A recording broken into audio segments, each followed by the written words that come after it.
Yeah, just an update on Walker. He's been taken to a local hospital, um, in stable condition. With he is responsive, so everything is being handled, but by the medical professionals. We'll let that process take its place. But he's under good care, and sending the best vibes that we can to Walker from our group. Thanks, Coach. We'll go ahead and open up to questions, starting with Ben Wright. Yeah, BJ, it felt like you guys started the match really, really well, and were able to create a lot of chances from possession. And then even before the injury to Walker, it felt like Charlotte kind of got more of a foothold and were able to do a little bit more. What did you feel like? I guess, first of all, do you feel like that's a fair assessment? And what do you feel like the difference was coming out of the half? Yeah, it's a fair. I think it's a tale of two halves. I thought in the first half we really controlled the game, both with and without the ball. I would even say it probably started just after we scored the first goal. The pressure kind of picked up in the second half. We expect that. I don't, without having kind of looked at it back, I think there's probably situations we could have handled better, been more composed.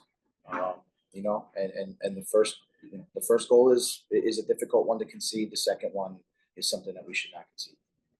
Audio.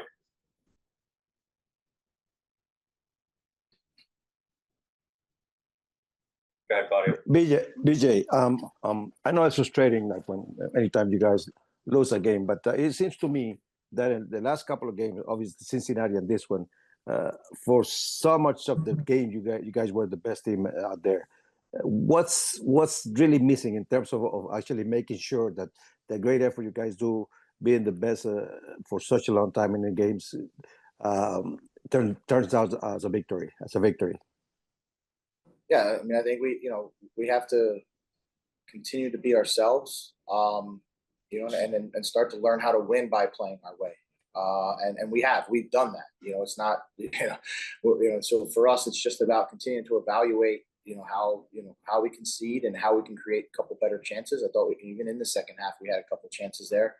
But sticking to sort of what we do and just getting better at it. Jacob James.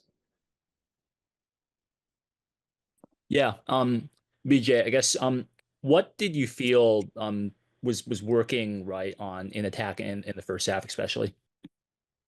Yeah, I thought in the first half we were able to find space between the lines. Down the right side, I thought we were able to at least establish possession, and the opportunities where we were able to go down the right side and I think get it across the field. We were able to create some dangerous moments. So I was really proud of the group and the way that we remained in control, and had to and was able to sort of move ourselves as a team up the field.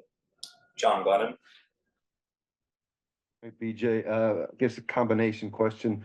One, I guess on Walker Zimmerman, was he conscious initially, or did he ever lose consciousness? And then also with Walker, how did you feel like the team responded strategically without him? I guess maybe specifically in terms of that second goal. Yeah, I don't have the specifics to answer your first question. Right when we got back in, it was much more about the immediate concern of how he was doing. So I think a lot of those further details will come later.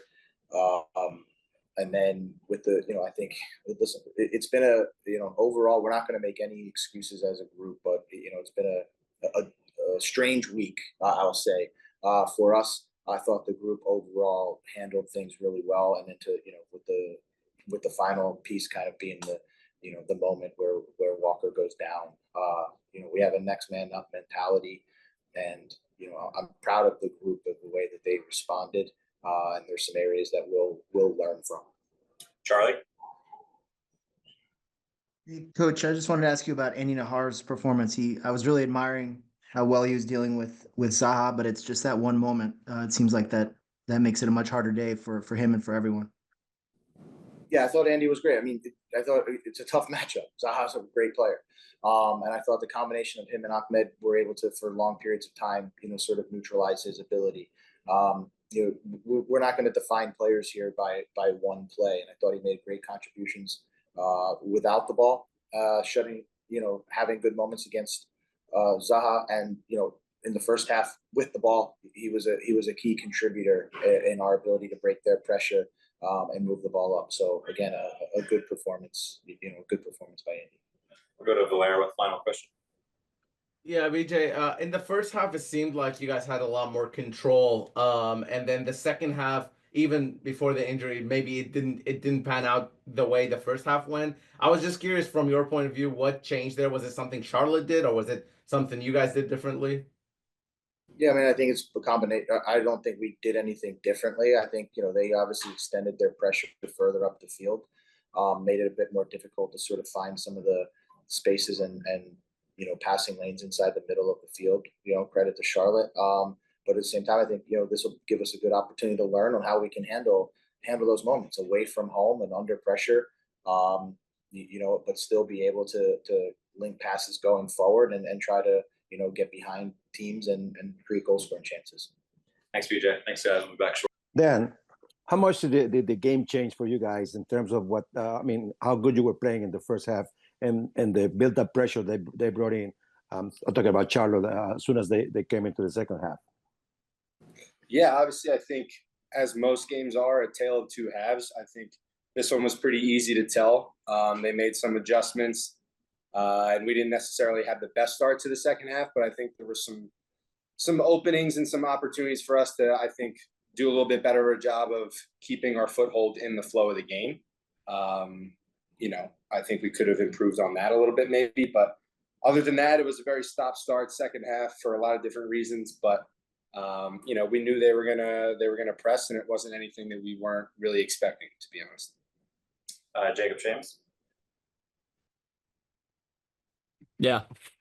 Dan, you have 3 assists now this season, and I don't know if you were credited with an assist on Hani's goal in the first half or not, but I guess what has enabled you to, I guess, be as productive as you've been, getting forward and contributing to the attack this season? It's a good question. I mean, I think realistically, being given a little bit more license to play a more balanced game as it pertains to the position and the role that I'm playing. Game plans change and styles of how teams play change. And so my focus has been being able to execute what's being asked of me at as high a level as possible and being able to improve that from week to week. So I certainly am comfortable getting involved in the attack. It's not like I'm trying to relearn a skill set, but I know that I can help the team and, more importantly, put some of our most dangerous attacking players in better spots consistently to score goals. So I'm thrilled anytime I'm able to do that, and the ball ends up in the back of the net, great. But just being up there and being able to help guys look good and feel confident is all part of what I'm trying to do. So it's been a good thing. We also have Andy on the other side, who's doing a fantastic job of making teams focus on him moving forward. So I think finding the balance between us and then on our sides respectively is adding a new dimension to our game as a collective. But just putting my head down and trying to focus on getting better each week. And statistics are great, but I think our process and the way that we're playing is pretty clear to see, and I think we take a lot of pride in that. Ben, right? Yeah, Dan, I wanted to ask about Walker. Obviously, his health is more important than anything else. But from your perspective, just what's the process like of seeing something like that happen on the field and then having to kind of immediately get back to playing? I mean, that one is difficult only because of what happens afterwards. But quite frankly, I've played with Walker long enough to see him put his head in some crazy situations and to go in. And quite frankly, it's what makes him great and such a valuable part of our team and such a weapon offensively and then defensively. That's just a difficult situation. You have a guy trying to score a spectacular goal who has no malintent, has no idea Walker's going to stick his head in there. Is just trying to score a goal. And Walker's going to put his face in there to try to, save a goal, and he ultimately did. It's tough. I'd be lying if I said it wasn't something that was tough to watch and maybe impacted us a little bit. But, we pride ourselves in trying to move forward. And even when you have something like that breaks up the rhythm of the game to, I forget how many minutes it took to get play resumed. But it's difficult, not going to lie.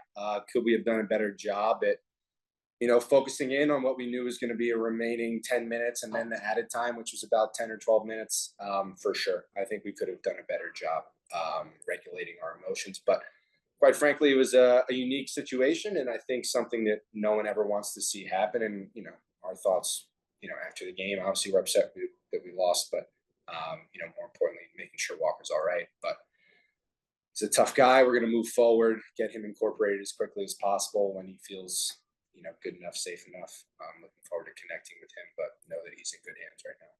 Blair? Yeah, Dan, second game in a row where you give up a late goal to lose the game. I guess what is happening there? Is there a connection between this and the Cincinnati game, I guess? And what can you do to prevent something like that happening? No, I don't think a connection. To be honest, I think, if you look back, you can look at the score sheet and the box score and see what minute the goals occurred. I don't think it's reflective of a major mindset that we're not getting right or something. I don't think there's a whole lot in other than analyzing each instance and knowing what we could have done better. I think moving forward, it's, something obviously as each game, win, lose, draw. I think it's important that we take a good hard look at ourselves and know we can improve moving forward. Especially after what felt like a pretty dominant first half. And there's a lot to pick out of that, but as it pertains to the late goal, there's always something that goes wrong if you're getting a goal scored on you. So it's good to have those learning experiences, and it makes us better. But no, I don't feel like there's anything in there that's symptomatic or where the group is mentally or anything. I think it's just something we move forward with and, make sure it doesn't happen again. We'll go to John Venom with the last question. Dan, I just had one follow on the Walker Zimmerman situation. On the second goal that Charlotte scored, kind of a chip ball, it's behind the defenders and in front of the goalie. Is that a situation where potentially if Walker's there, communication in those kind of situations is key? Could that have made a difference there with obviously his experience and comfort level with everyone around there? I understand what you're saying. I think realistically, Walker's an impactful player, and he plays a big part of how we defend many different phases of the game and many different important moments. But we have the luxury of training with this whole roster every day, and we've been through preseason. We know guys know their roles, and quite frankly, we have a lot of really good defenders on this team, and so we're super confident in what people are able to do in a given moment when they're called on. So having a little bit of a shakeup at that point in the game is certainly a change. We're aware of that, but it's business as usual, and the objective changes and doesn't change, and how we move and how we coordinate and communicate, as you mentioned, stays consistent throughout the team. So it's unfortunate to give up a goal, because then you can try to attribute that to Walker not being in there. He makes big plays. We have other guys that make big plays too, and I think that's something that we're not going to dwell on too much. Thank you, Dan. Thanks, everybody. Appreciate it. Thanks, guys.